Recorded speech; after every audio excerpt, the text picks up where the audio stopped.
DJ José Fernando.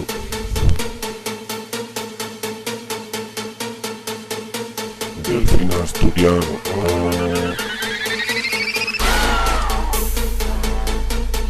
Soy el maestro.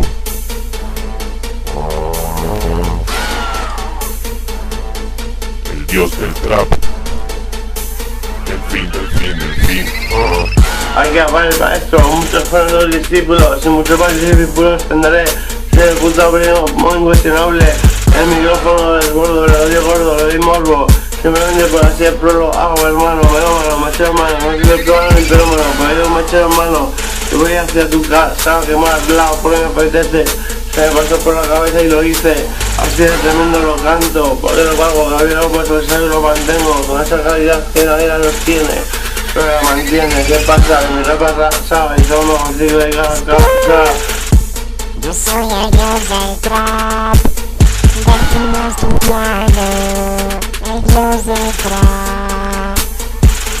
Soy el dios del trap, soy el dios del trap. Trap, I'm a trap girl. No puedes jugar conmigo, porque soy el dios del trap.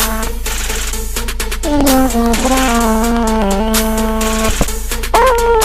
Así el filtro canta, te chanta, te hace pasar malos ratos, pero también buenos en realidad. ¿Qué pasa? Que lo tienes una fatalidad.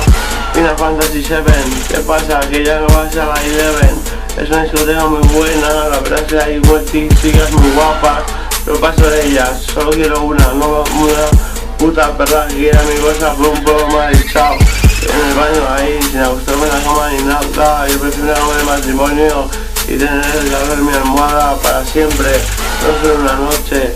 No me gusta ir de flor en flor, lo habéis notado, ¿no? Me gusta el amor verdadero, no soy un puto pajero tampoco, también follo de vez en cuando.